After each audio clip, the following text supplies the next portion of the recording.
50 KG সোনা এবং 150 ভরি রূপো, 150 কেজি রূপো, এই দিয়ে কিন্তু মাকে সাজানো হচ্ছে। এখনও কিন্তু সাজানো শেষ হয়নি। তাহলে তুমি অনুমান করে দেখো যে মানুষ কত সাজসজ্জায় মাকে সাজানো হচ্ছে। কিন্তু শুধু তাই নয়, বহু দূর দূরান্ত থেকে মানুষ কিন্তু এখানে আসছে। এখানে মানুষ নির্বিশ, এখানে ভিড়ের মধ্যে তোমাকে একটু দেখাবার চেষ্টা করবো। দেখো কীভাবে মানুষ ভিড় উঠে পড়েছে দেখার জন্য। এখনও কিন্তু মায়ের প্রতিমার কাজ চলছে। তো একটু কথা বলে নেবো, যারা দূর দূর থেকে এসেছে তাদের সঙ্গে একটু কথা বলবো। নৈহাটিরই লোক আমি, নৈহাটিতেই থাকি, পাওয়ার হাউস মোড়। এই তো একটু আগে আসলাম, সকালে দণ্ডি কাটতে এসেছিলাম, সকালে দণ্ডি কেটে গেছিলাম, এখন পুজো দিতে এসেছি। এখনও কিন্তু দণ্ডি কাটা চলছে, কারণ যারা দণ্ডি কাটছে তাদের জন্য মাঝখান দিয়ে ব্যবস্থা করা হয়েছে। কোনো রকম অপ্রীতিকর ঘটনা যাতে না ঘটে তার জন্য পুলিশি ব্যবস্থার সঙ্গে ভলেন্টিয়ার প্রচুর, এখানকার যারা নিরাপত্তা রয়েছে। এছাড়া রয়েছে সিভিল ড্রেসে মহিলা পুলিশ, কোনো রকম মিপটিজিং বা কোনো রকম টোনটিটকারী যাতে কেউ না করে সেই ব্যবস্থাও রয়েছে। পুলিশ কিন্তু একেবারে তৎপর এই ঘটনার জন্য। এইখানে মায়ের পুজো কিছুক্ষণের মধ্যে শুরু হবে। মায়ের 12টা থেকে রাত 12টা থেকে মানে মণ্ডপে পুজো শুরু হবে। কিন্তু তার আগে মানুষ যেভাবে ভিড় জমিয়েছে এই মণ্ডপে, তোমাকে আরেকবার দেখাবার চেষ্টা করব। তোমার মাধ্যমে সেই ছবিটা আমরা দেখতে পাচ্ছি যে যেখানে যতদূর চোখ যায় ততদূর শুধু মানুষের ভিড়। বিভিন্ন জায়গার ছবি দেখাচ্ছি, জেলায় জেলায় আলোর উৎসব। আর আলোর উৎসবে এবার চলে যাব বারাসাতে। বারাসাত মানেই আমরা জানি যে বেশ বড় বড় পুজো হয় এই বারাসাতে, আর প্রচুর মানুষ সেখানে ভিড় জমান। বারাসাত আগুয়ান সংঘ এবছর তাদের 53 বছরের পুজো। আর 53 বছরের পুজোয় তাদের কি ভাবনা রয়েছে, কতটা সাড়া পাওয়া যাচ্ছে, এই মুহূর্তের ছবিটা কি জানবো। সরাসরি চলে যাব, জিয়াউল আলম রয়েছে আমার সঙ্গে। জিয়াউল,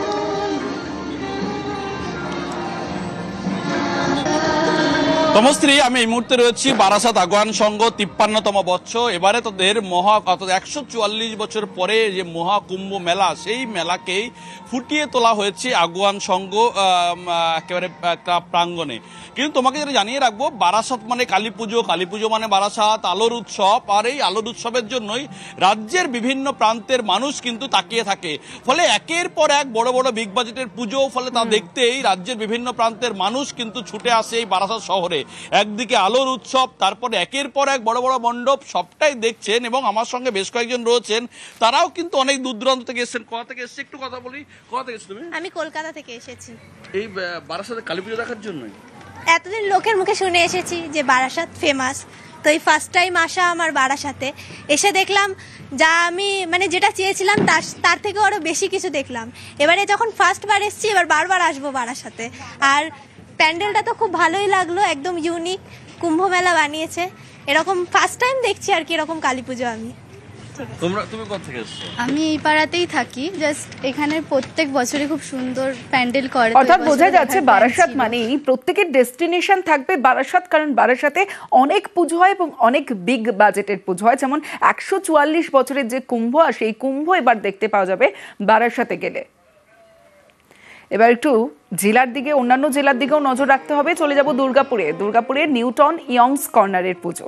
আর এই পুজো এবার 50 বছর। আর 50 বছর মানেই একটা অভিনবত্ব থাকবে এবং 50 বছরের জাঁকজমকপূর্ণ পুজো হচ্ছে। সরাসরি চলে যাব, অর্পণ রয়েছে আমার সঙ্গে।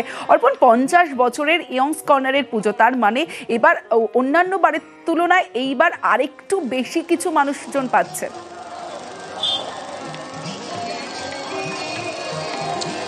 হ্যাঁ দেখো, একেবারেই কিন্তু দুর্গাপুরের যে ভিজন রয়েছে, সেখানকার যে Young's corner, Newton Young's corner, এবছর তাদের কিন্তু পুজো 50 বছরে পদার্পণ এবং তারা শহরবাসীকে একটু বাড়তি পাওনা দিয়েছে। অর্থাৎ অন্যান্য বছরের তুলনায় কিন্তু এবারে মণ্ডপ তাদের অনেকটাই বিগ বাজেটের পুজো। এবং দেখা যাচ্ছে এই মণ্ডপ একেবারেই ঝাড়খণ্ডের যে জৈন মন্দির সেই আদলেই মূলত তৈরি এবং সাবেকি প্রতিমা রয়েছে। এবং স্টিল টাউনশিপের মধ্যে বিগ বাজেটের যে পুজোগুলি রয়েছে তার মধ্যে অন্যতম। এবং দেখা যাচ্ছে আজ কালী পুজোর দিন, তুমি দেখতেই পাচ্ছ দর্শনার্থীরা তারা আসছেন, প্রত্যেকেই প্রতিমা দর্শন করছেন। এবং স্টিল টাউনশিপ জুড়ে কিন্তু কালী পুজোর অনেকগুলো মণ্ডপ, অর্থাৎ জমজমাট দুর্গাপুর এই কালী পুজো উপলক্ষে বোঝা যাচ্ছে।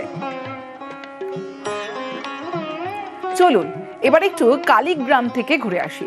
কালীগ্রাম, হ্যাঁ, মেমারির আমোদপুর, 100-রও বেশি কালী পুজো হয় এই গ্রামে, তাই এই গ্রাম কালীগ্রাম নামেই পরিচিত।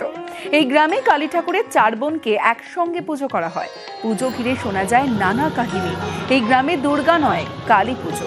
দূর দূরান্ত থেকে মানুষ কালী পুজোর দিনে হাজির হন এই গ্রামে। শেরশাহ আমলে যখন জমিদারি পত্তন হয় তখন মায়ের মন্দির প্রতিষ্ঠিত হয়েছিল, আজ থেকে আনুমানিক 500 বছর আগে। বেহুলা নদী বাণিজ্য পথ ছিল, এখানে মানুষ বিশ্রামের জন্য গাড়ি জাহাজ লঙ্ঘন করত এবং কমে সেখানে সুন্দর ডাকাতি হতো। সেই ডাকাতির হাত থেকে রক্ষা পাওয়ার জন্য এখানে কালী সাধনা তৈরি হয়।